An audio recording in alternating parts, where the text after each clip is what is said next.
اللہ تعالیٰ کے نام سے جو وسیع رحمت والا نہایت رحم والا ہے۔ کیا تم لوگوں کو نیکی کا حکم دیتے ہو اور اپنے آپ کو بھول جاتے ہو؟ حالانکہ تم کتاب کی تلاوت کرتے ہو تو کیا تم نہیں سمجھتے؟ اور صبر اور نماز کے ذریعے سے مدد مانگو، اور بلا شبہ وہ نماز یقیناً بہت بڑی ہے مگر عاجزی کرنے والوں پر۔ جو یقین رکھتے ہیں کہ بلا شبہ وہ اپنے رب سے ملاقات کرنے والے ہیں اور یقیناً وہ اسی کی طرف لوٹنے والے ہیں۔ اے بنی اسرائیل، یاد کرو میری نعمت کو جو میں نے تمہیں عطا کی تھی، اور یقیناً میں نے تمہیں جہانوں پر فضیلت عطا کی تھی۔ اور ڈرو اس دن سے جب کوئی جان کسی جان کے کچھ بھی کام نہ آئے گی، اور نہ اس سے کوئی سفارش قبول کی جائے گی، اور نہ اس سے کوئی فدیہ لیا جائے گا، اور نہ ان کی مدد کی جائے گی۔ اور اس وقت کو یاد کرو جب ہم نے تمہیں آل فرعون سے نجات دی۔ وہ تمہیں برے عذاب میں مبتلا کرتے تھے، وہ تمہارے بیٹوں کو بری طرح ذبح کرتے تھے اور تمہاری عورتوں کو زندہ رہنے دیتے تھے، اور تمہارے لیے اس میں تمہارے رب کی طرف سے بہت بڑی آزمائش تھی۔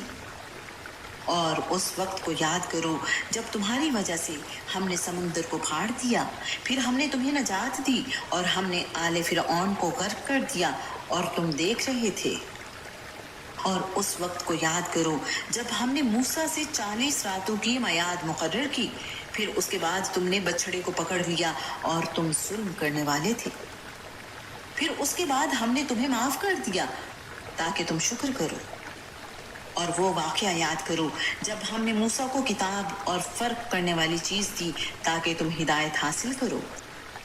اور اس وقت کو یاد کرو جب موسیٰ نے اپنی قوم سے کہا، اے میری قوم، یقیناً تم نے بچڑے کو پکڑنے کی وجہ سے اپنی جانوں پر ظلم کیا، لہٰذا تم اپنے پیدا کرنے والے کی طرف توبہ کرو اور اپنے آپ کو قتل کرو، یہی تمہارے پیدا کرنے والے کے نزدیک تمہارے لیے بہتر ہے۔ پھر اللہ تعالیٰ نے تمہاری توبہ قبول کی، یقیناً وہی بے حد توبہ قبول کرنے والا نہایت رحم والا ہے۔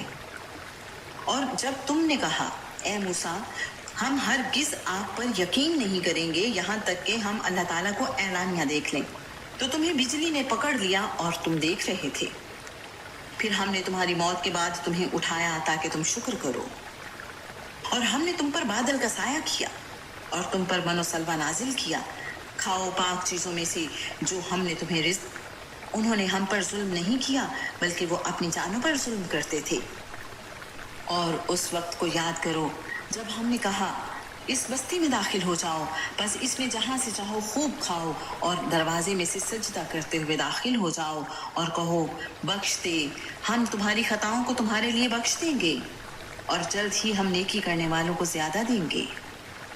پھر جن لوگوں نے ظلم کیا انہوں نے اس بات کو جو ان کے لیے کہی گئی تھی اس کے ماں سوا سے بدل ڈالا، تو ہم نے ان لوگوں پر آسمان سے عذاب نازل کیا جنہوں نے ظلم کیا، اس وجہ سے کہ وہ نافرمانی کرتے تھے۔